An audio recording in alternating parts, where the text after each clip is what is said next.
Right, folks, I'm doing something different. Again, I do like to try and keep this channel fresh, and you know, I just like to experiment and go other ways. Anyway, as you've seen from the thumbnail and the title, I am going to actually review Liam Gallagher's Why Me, Why Not?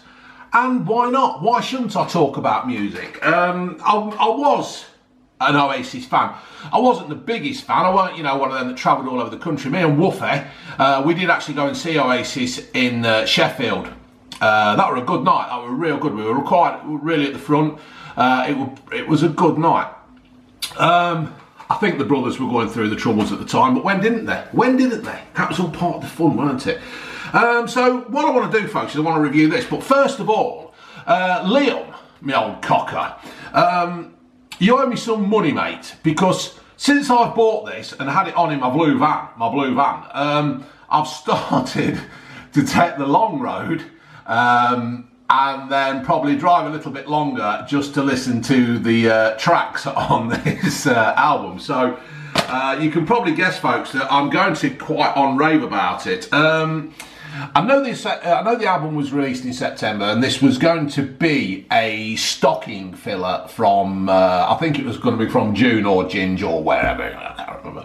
But in the end, I got fed up with waiting for it, so I just ordered it off Amazon. Because I've been watching the videos on YouTube of it, and I couldn't be bothered to wait. So I got it, and normally, folks, when I get an album, what I do is I go straight to the tracks that I like and the ones that I know, and then I try to get into the other ones. But what I did with this I haven't done this since the Verve oh my god, you know what I mean, the hymns one, Unurban Hymns, that's it. And because when I got that at Christmas, and I just put it on the CD player, and I was playing Tomb Raider at the time. I was big into Tomb Raider, and I just put it on and I just listened to it all the way through, and I absolutely loved that album.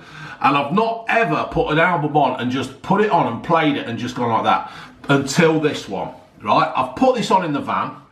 I know Shockwave, I'm reading the back now, but I know Shockwave was the first one. I loved it, right? One of us absolutely loved that track. It's brilliant. I just can't, express how much I like it.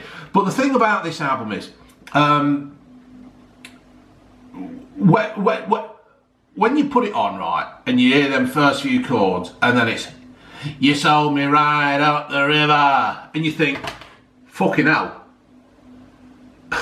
It is like being back in the 90s. It's like being back in the mid-90s.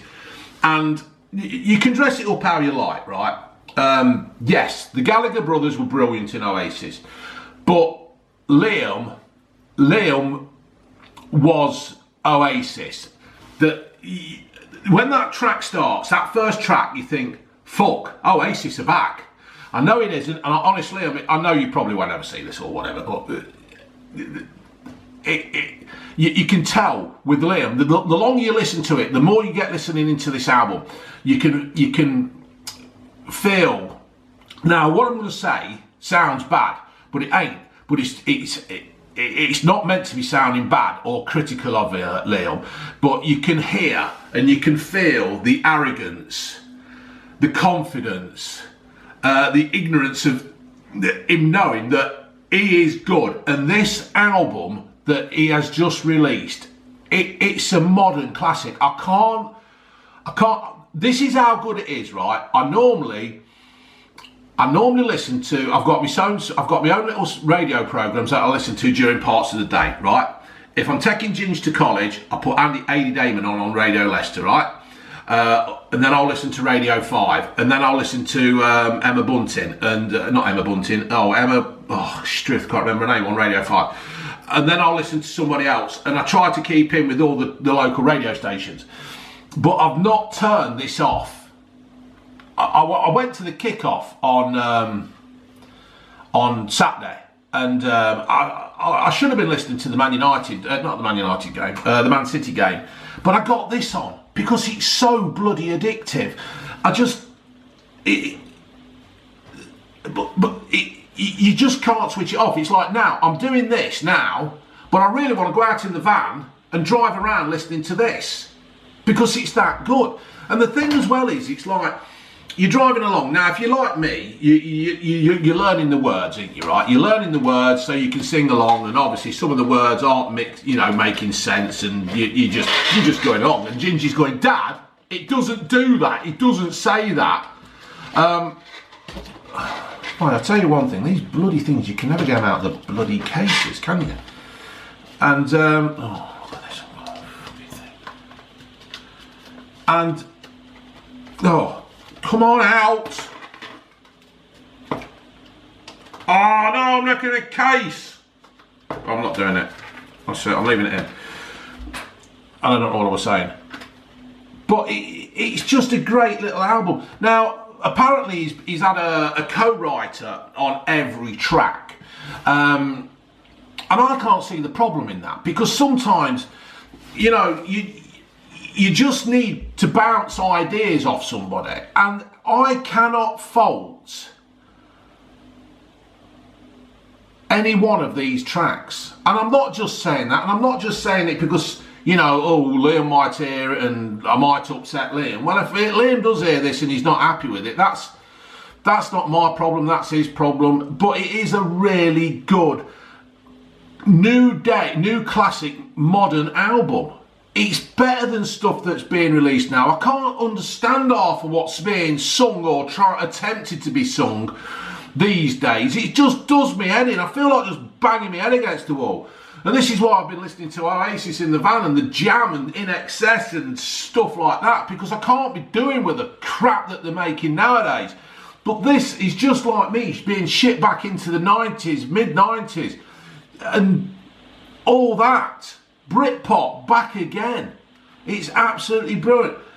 So, yeah, he's been writing, he's had co-writers on it, but fair play to him. Sometimes you just need, he's not getting that bouncing impact off Nolan stuff, but it's brilliant.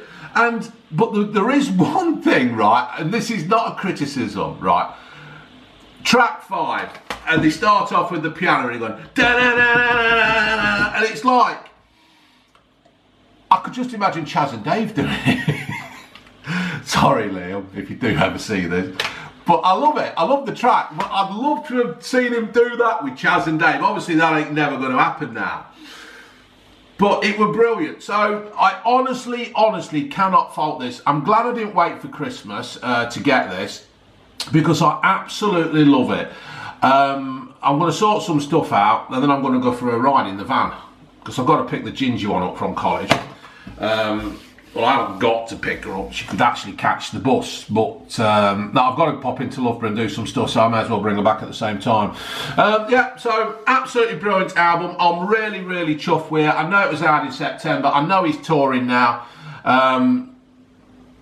But it is a real good listen. It's just a classic album.